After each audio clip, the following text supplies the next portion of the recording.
Bonsoir. Écoutez, on se demande d'abord, comme parents, qu'est-ce qu'un jeune de 14 ans de Montréal faisait devant un repère de Hells à Frampton en Beauce, là où il a trouvé la mort. 14 ans, c'est tellement jeune. Ben, malheureusement, non, parce que vous savez, le recrutement des gangs commence à l'âge de 10 ans. Donc, dès l'âge de 10 ans, on commence à influencer les jeunes, à essayer de faire en sorte de leur faire vendre la drogue, surveiller les territoires, etc., pour éventuellement les amener autour de 13, 14 ans à malheureusement exécuter des contrats pour faire leurs preuves, hein. Habituellement, les mineurs sont davantage influencés pour faire leurs preuves plutôt que pour l'argent. C'est beaucoup plus pour faire les preuves. Alors que les adultes, lorsqu'ils sont impliqués dans ce genre de tuerie-là, c'est vraiment pour la guerre de la drogue, pour l'argent, etc.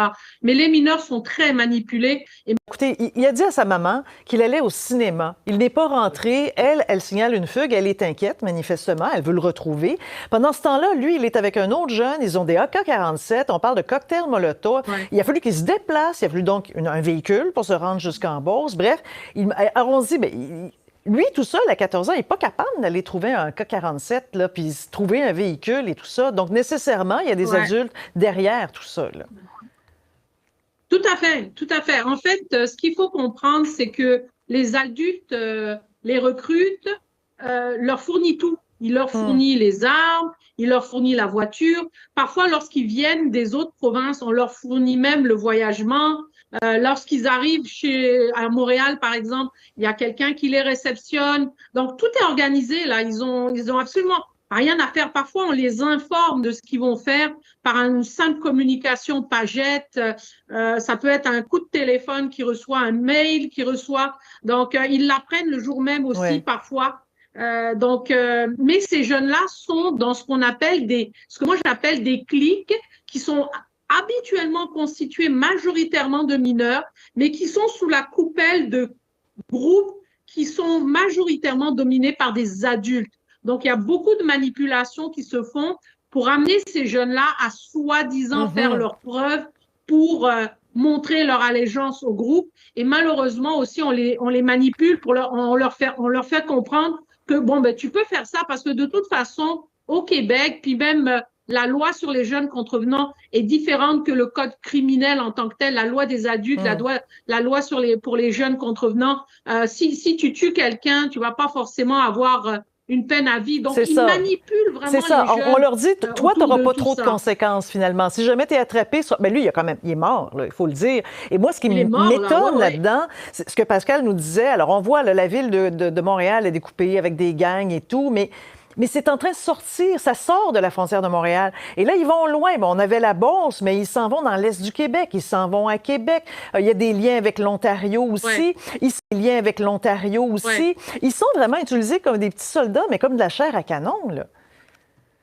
Ben, oui, c'est de la chair à canon et pour eux, ce n'est pas ça. C'est-à-dire, pour eux, ils font partie d'une espèce de grande famille où ils se battent pour le groupe, où Ouais. ils font en sorte de faire rayonner Mais leur comment ils groupe. sont Mais ce qui recrutés, est Madame intéressant, Mourani? Comment ils sont recrutés? C'est-à-dire, c'est des enfants, ils vont à l'école, là, ils sont occupés, ils ont des parents oui, aussi. oui, oui, tout à fait, c'est dans le quartier. Ils sont recrutés dans le quartier. Puis si vous regardez les zones territoriales que vous avez mis, c'est toute la même zone, c'est-à-dire Saint-Léonard, Montréal-Nord, Rivière-des-Prairies.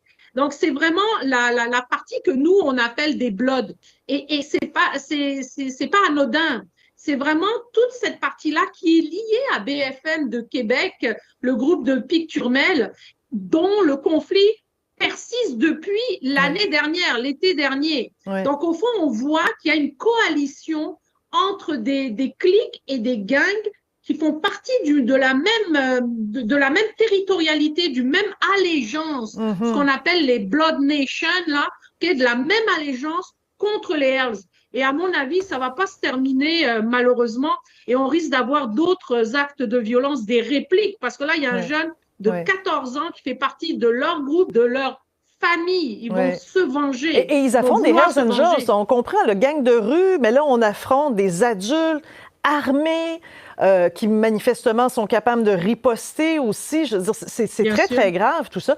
Écoutez, il reste à peu près 30 secondes, mais j'aimerais qu'on... Freedom Podcast, what it do, what it does, how you been doing, man?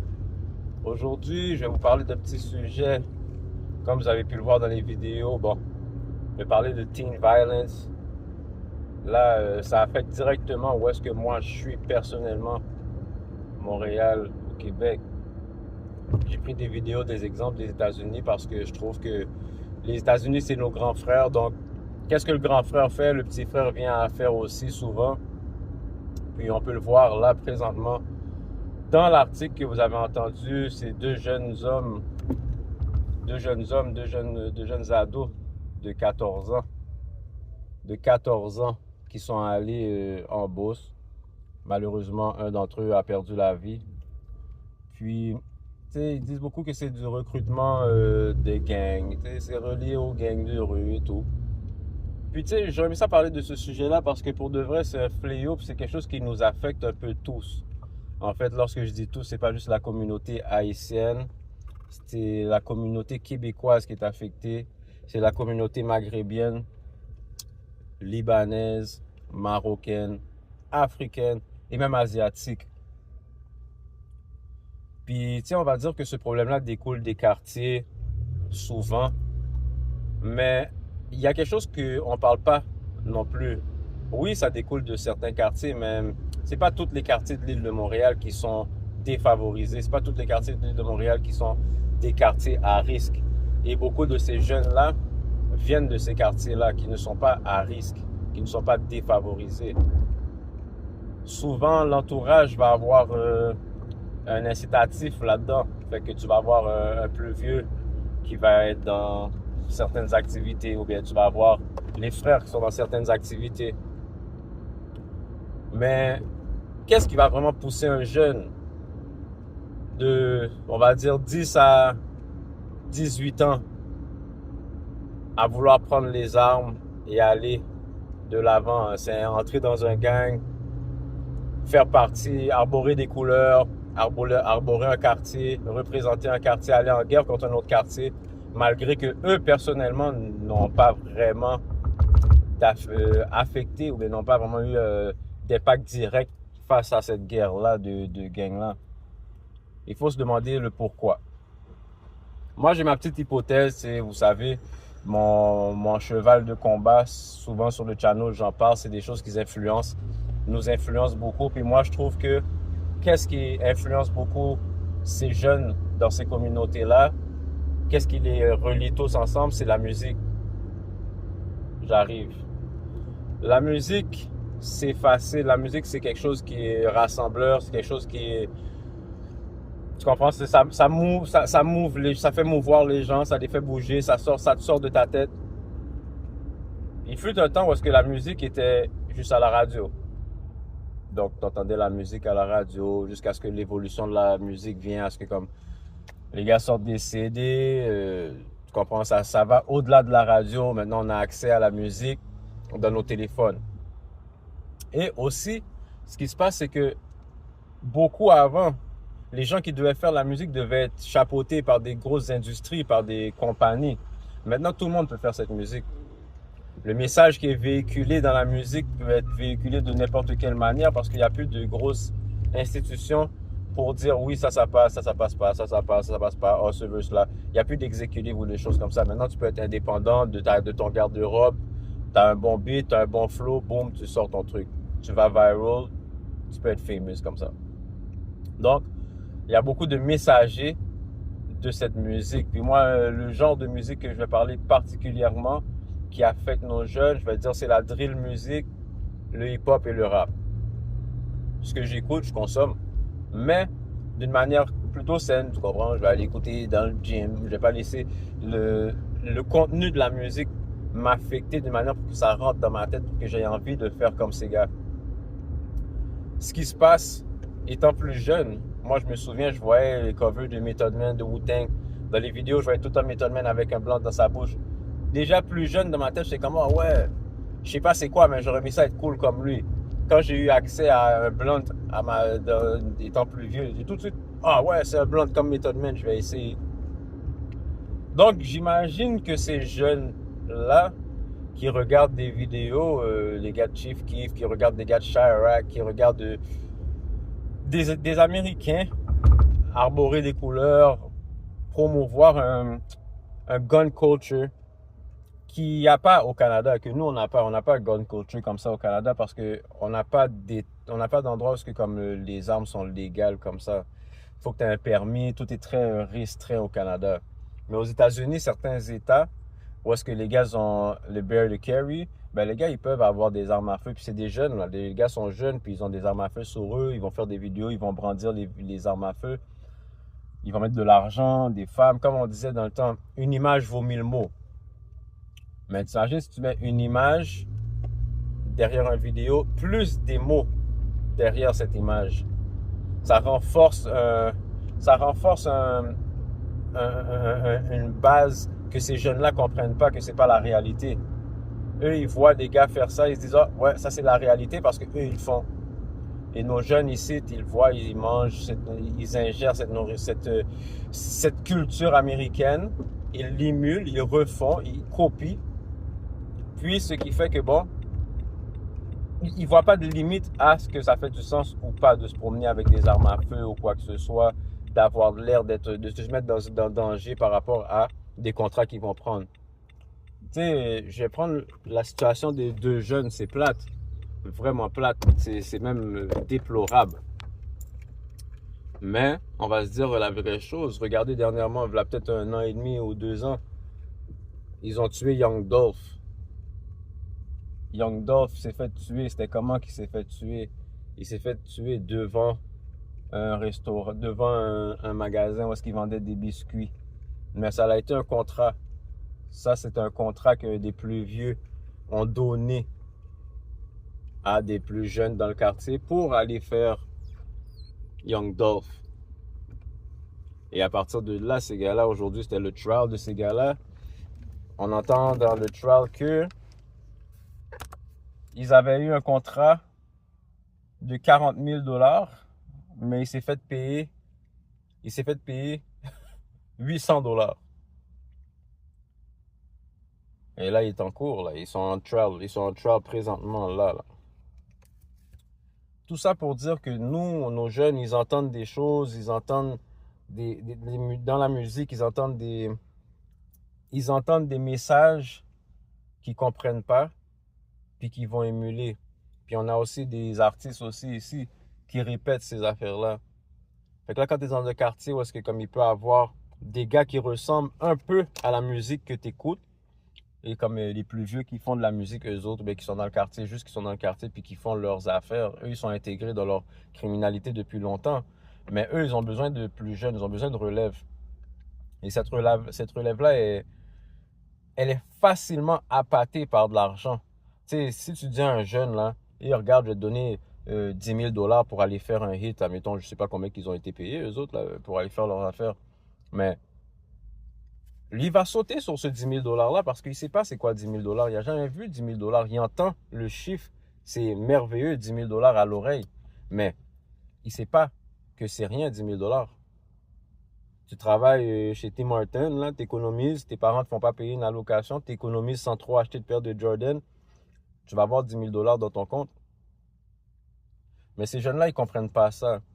Ils veulent avoir accès aux chaînes, aux voitures, à l'argent, aux femmes, vite et de bonheur.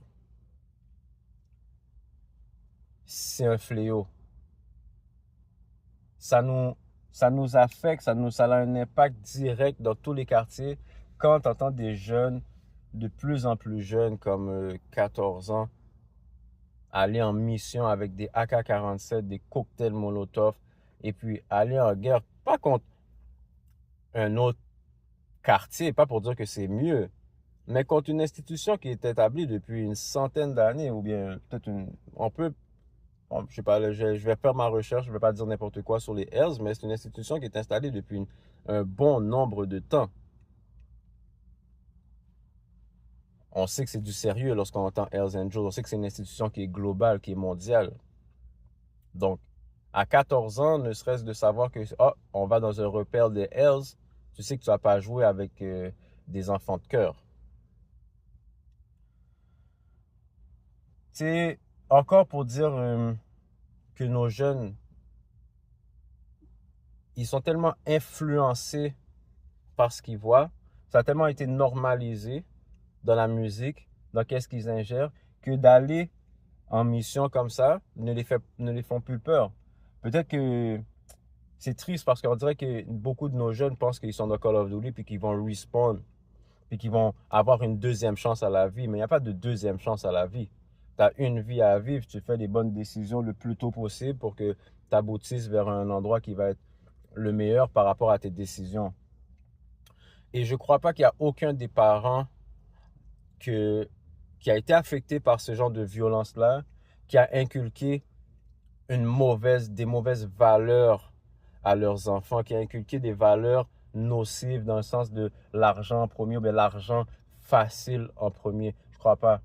Je pense que les parents immigrants et issus d'immigration, bien même les parents québécois, on met toutes une bonne valeur de respect, de travailler fort. Tu sais, c'est pas des choses qui sont de l'avant. La violence, souvent, là, c'est pas une chose qu'on met de l'avant. C'est pas, je crois pas que c'est humainement c'est pas un concept qu'on inculque à des enfants. Mais il y a quelque chose, il y a un fléau, il y a une influence, il y a une énergie qui fait que nos jeunes sont plus concentrés à écouter ce que ces gens-là vont dire, puis qu'est-ce que ces plus vieux-là de ces quartiers-là vont leur amener, parce que c'est concret. Lorsqu'il dit qu'on va te protéger, on va te protéger, c'est concret. Lorsqu'il dit qu'on va te donner de l'argent, on va te donner de l'argent, c'est concret. Tu sais, c'est pas dans 1 an, dans 2 ans, oh, tu peux pas, reviens, oh, tu peux juste faire 4 heures de travail. Non, les gars veulent acheter des tennis à $300, les gars veulent des Jordan, les gars veulent des iPhones, ils veulent des chaînes. Ces affaires-là coûtent pas $14 de l'heure, à coûtent 4 heures par semaine, là, c'est impossible. Fait que lorsqu'ils vont tomber sur un plus vieux, qui vont leur offrir des missions, des packs, des locations au centre-ville pour qu'ils aillent vendre, ils vont sauter dessus. C'est pour ça qu'il faut prendre le temps de parler à nos enfants, leur faire voir la réalité des choses et leur faire comprendre que qu'est-ce qu'ils voient dans les vidéos, qu'est-ce qu'ils voient, qu'est-ce qu'ils écoutent dans la musique, c'est fictif. Et de sortir peut-être même des exemples de personnes qui sont dans cette criminalité-là, qu'ils aspirent à, et puis de leur montrer l'impact que ça a sur eux. On peut prendre un cas comme Young Thug. Young Thug est millionnaire. Son organisation, comme où est-ce qu'il était placé, il pouvait changer les vies de plusieurs personnes alentour de lui d'une manière positive. Mais qu'est-ce qui s'est passé? Ils sont retournés dans le quartier, financer certaines activités, financer certains gars, sa gang. Puis qu'est-ce que ça l'a fait? C'est que ça l'a détruit encore plus de vies. Ça l'a amené un chaos insoutenable à Atlanta. Encore, il est en prison. Mais il faut qu'on ait des exemples comme ça, des exemples concrets de comme tu dois apprendre à behave avant d'arriver dans une certaine position. Tu dois apprendre à savoir manager l'argent avant de l'avoir dans tes mains. Parce que lorsque tu as l'argent, admettons, ces jeunes-là, ils auraient eu leur contrat, ils auraient été aboutis, ils auraient fait leurs $10 000. Ils auraient été obligés de faire une autre mission la semaine prochaine parce qu'ils auraient été acheter des chaînes, des tennis, ils auraient payé des escortes à 14 ans. Ils auraient fait n'importe quoi. Ils auraient dépensé cet argent-là tellement vite parce qu'ils l'ont eu tellement vite qu'ils auraient dit, je vais le refaire la même chose puis je vais avoir ce même montant ou plus d'argent. Donc, je pense que le combat va être très difficile à soutenir car nous nous battons contre une machine qui est en branle depuis longtemps. Et maintenant, tous les jeunes ont des téléphones à portée de main. C'est pas tous les parents qui vont fouiller, écouter qu'est-ce que les enfants écoutent comme musique, qui vont prendre le temps de créer un lien avec leurs enfants. Mais tout découle de là. Certaines fois, des plus vieux, leurs grands frères vont être dans certaines activités. Ils vont voir leurs grands frères dans les activités, ce qui va leur donner envie d'embarquer dans les activités de leurs grands frères aussi. Puis tu sais, je parle au masculin, mais on a une panoplie de cas où est-ce que c'est des jeunes filles aussi qui rentrent dans cette criminalité-là, une criminalité où est-ce que soit ils vont vendre leur corps pour de l'argent, ou elles vont rentrer carrément dans des mouvements de gang, carrément, pour pouvoir, je ne vais pas dire plaire aux gars, mais pour pouvoir montrer à certains groupes de gars que eux aussi sont worthy, eux aussi sont capables de le faire, puis ça va attirer une certaine catégorie de gars. Parce que souvent, lorsque je regarde des petites vidéos, tu vas voir des petites vidéos qui vont y avoir, which one do you want, the scammer or the drug dealer, or the square or the gangster. Les squares, ils reçoivent jamais vraiment beaucoup d'approbation. C'est souvent les gangsters, les scammers, les drug dealers qui... Fait que c'est normal, je peux comprendre pourquoi que nos jeunes hommes, ils vont regarder ça, ils vont entendre l'appel de ces jeunes petites filles-là, puis ils vont se dire, tu sais quoi, moi, je vais pas être un gars intellectuel, je vais être un gangster.